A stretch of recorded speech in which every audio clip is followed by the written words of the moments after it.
I do feel for this year, for those of you starting school, starting new work environment, starting new career paths, I do feel that there is going to be a major steep learning curves coming in for you, and it can feel very uncomfortable. And you might feel a little bit displaced because I know that you're ruled by the air element, and when something doesn't make sense to you in a rational way, it can be a little bit frustrating. Okay, so once again, the whole concept of verbalizing how you feel, asking questions, not being afraid that, of asking silly questions. If you don't understand something, ask multiple people because people might have, different ways of explaining the same concept. So you want to cover all your bases. And when it's important, like a job, like school, you don't want to let opportunities to ask questions slip you by. Um, Oftentimes, in a classroom setting, for example, a lot of people are wondering the same things, but they don't ask the question until one person asks it, and everyone is like chiming in conjunction that, oh, yeah, I was thinking the same thing. So it's one of those situations, and I feel that you are not alone in this. Okay, so the steep learning curve can be mitigated by asking the right questions, asking from multiple sources so that you have a way to move forward so that they don't become overwhelming or daunting. So those are the two main messages coming through for you, and take heed. I feel that they will help you navigate the energies for 2016. So let's talk about the quarters. So the first quarter, January, February, March. I definitely feel that when it comes to a relationship situation, a lot of you have moved on from, like, broken up with a recent relationship partner, and I do feel as well that they're leaving your life, and I do sense as well this is the first instance where, if you still care about the other person, if they have never given you a proper goodbye, if they've never really properly explained themselves, it's really important, once again, ask those questions, because I feel like someone is leaving your life without an explanation, and you deserve to know. You deserve to have that closure for yourself. So don't be afraid to ask the question.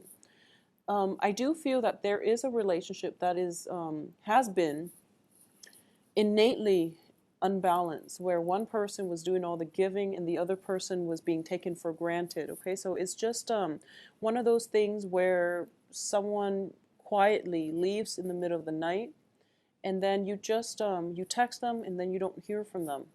So it can play out for you or it can play out for the other person, but I do feel either way that the relationship itself was left like hanging.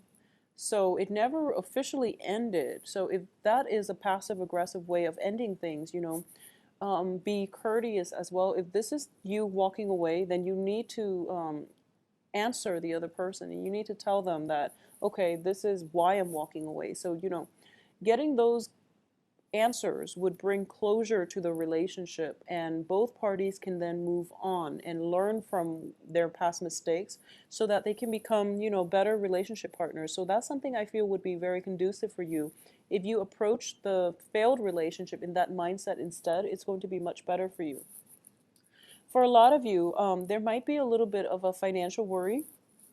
I do feel for a lot of you, there might be multiple jobs that you are applying for, and you have your minds like pretty much fixated on a specific position, specific job, and I do feel that the results will come in by, I'm sensing, by March, where a lot of you might be in new positions. So I do feel that for the first 2 months, January and February, if you're applying for school, if you're applying for job situations, and you're feeling very, very excited about whether or not you got in, whether or not you landed that job, and things like that.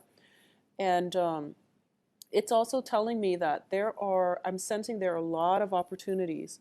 So, the first shiny job is not the one that you should completely invest your all into, okay? So that time period from that January to March indicates to me a lot of opportunities will come through for you, and continuously throughout those first 3 months. So keep yourself flexible, keep yourself open-minded, all right? Coming in for the second quarter of the year, we do have April, May, and June. And I definitely feel this is one of those situations where we have a situation that is difficult to comprehend.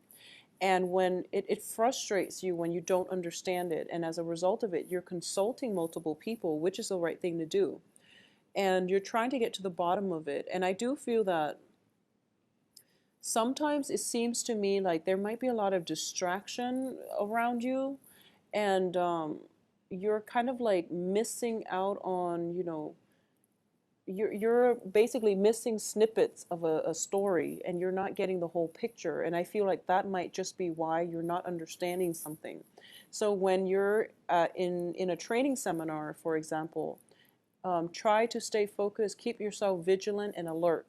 When you're in a classroom, for example, and somebody is explaining something very, very tedious and difficult and boring, like molecular structures, for example, in chemistry class, you start to space out.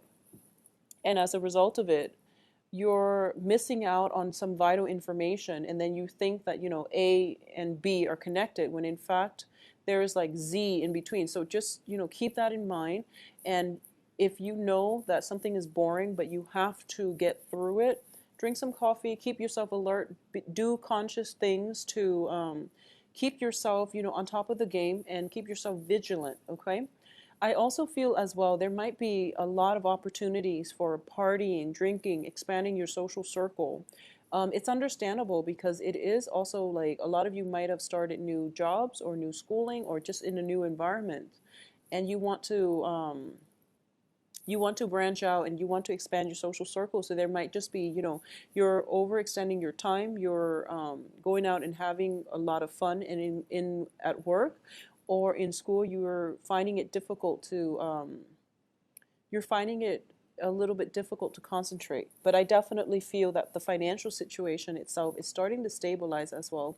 We do have the Nine of Pentacles, and the Nine of Pentacles is a lot of opportunities for self-employment, and it comes into me as somebody who is self-employed, who takes on clients, and they have to like possibly wine and dine the clients for a long period of time before the client signs that contract.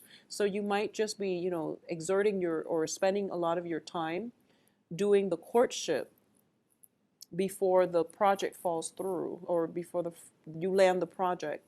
So it's just it taxes you, time wise and also emotionally. So I do feel that it is something that we all have to make sacrifices about, but make sure that you don't spend way too much time to follow up on a lead and then they lead you astray, okay? So be very wise and be very vigilant about who it is that is a good lead, and which lead can potentially lead to a dead end. So don't overextend your time. In terms of love relationships, coming in for the third quarter, it's coming in quite strong. And I do feel there is going to be a water sign here. And the water sign are Pisces, Cancer, Scorpio. And I do feel as well there is a fire sign. Fire signs are Aries, Sagittarius, and Leo. So I do feel that there is a very strong magnetic attraction with this fire sign. And for some reason, I see the relationship halting. And I feel like it halted because of financial consideration. So it could be because, that person is somebody that you work with. It could be because they have to move away for another job. So there's some kind of like start and stop energy. And I do sense as well that, in a period of like 3-4 months, they come back and then you rekindle the relationship. But then there's also that question that comes up about, where have you been? Who have you been with for all these months? And vice versa is coming in from both parties. So I do feel that it is a really good relationship, and it's coming through as something that is, it can bring about jealousies and it can bring about miscommunications already. So, there's strong attraction and there's a very strong emotional connection.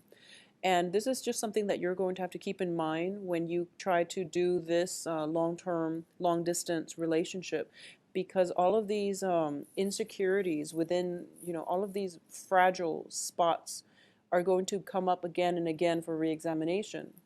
And all of our insecurities tend to come up when it's a long distance relationship and we don't know where our partner is. And it flows both ways too. So there is a potential here for a relationship. And I do feel it might be long distance, or it might just be non-committal, but then it becomes something a little bit more. So it has the potential to go to the next level. But I definitely feel overcoming the initial, I guess, like bumps in the road would be important for the longevity of this relationship. I also feel, like I said, it's a lot of you might be, socially dating, where you're coming from like a fire sign and then you're seeing a water sign. And I want you to be a little bit careful with this water sign, because I do sense like more of a threesome type of energy with this water sign rather than the fire sign. And I'm getting as well that there is something here that you're not seeing the whole picture of. So possibly, they've got a wife and kids, something like that. There's something here. There's something to be said about the way they live their life, the things that they do for a living. Not that anybody is judging, but there's something that is kind of kept hidden.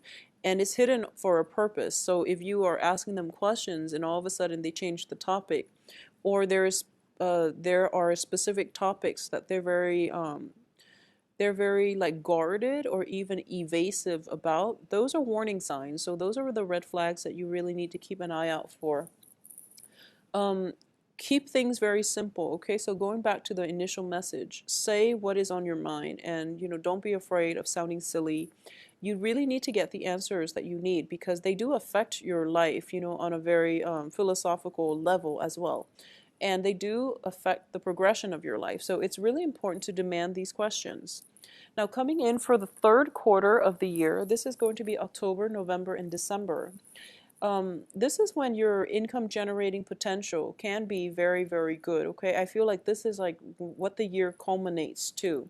We do have the Ten of Pentacles here, which indicates a very, very stable family structure. It's also a card about financial prosperity and even material prosperity in every way. So I feel that for a lot of you, this is something that, settling down, putting down roots, and having a stable relationship might not be something that was in the back of your mind. But I do feel at this point you're looking at this ideal image and you're thinking to yourself, I see value in that. I see value in generational wealth. I see value in stability and roots and things like that. So you might be hesitant, or you might be receptive, you might be receptive to this whole idea. I do feel as well for the last quarter of the year, there is somebody that is going to be in your life, and it's coming up as somebody that you're very compatible with, somebody who is very grounded, and they might want a family, they might want to set down roots, and they might want that stability in their life as well. So just approach this situation carefully, because I do feel that they are a lot more relationship oriented, and they might just be looking for the one to marry, and without much discretion. So they might be, I feel like they might be older than you, and they feel to me like they might be someone who's on the prowl for that long-term committed relationship and marriage, because they do want roots and they don't want to go through the dating process. So it's sort of like they want the easy way out, and you might want to be careful about this person. um I do feel they are well-meaning though, and I do see that they are also very, very attracted to your financial wealth. Not that they're, going out there looking for rich people to date or anything like that, but I do feel that you have a sense of stability about you, and because of it, they are very attracted to you. There's a sense of competence about you, and like I said, throughout the year, it has been a major, a series of learning curves where you're learning the ropes. You could be starting a new job, you could be starting school, you could be training other people, and there are the training manuals or the things that you have to work through yourselves as well. So it's showing me that there are many, many things to learn. Like, you're learning the ropes, and at the end of this year, you are coming to, that top of that slope where you can start to launch yourself, okay? So for those of you who are thinking about self-employment, for example, there will be opportunities for you through the second quarter of the year, but I feel like it comes with a lot of preparation. So, all that learning curve, all the self-help books, all those study guides, of what it takes to be an entrepreneur, how to run a business, all of those things are being brought up for reexamination to help you in the process of becoming an entrepreneur and to become self-employed. So it's a steep learning curve, but by the end of this year, I feel like you're just going to take off and launch from it. And with it comes with, like, a whole year's accumulated knowledge so that you can do your job and do it very, very well.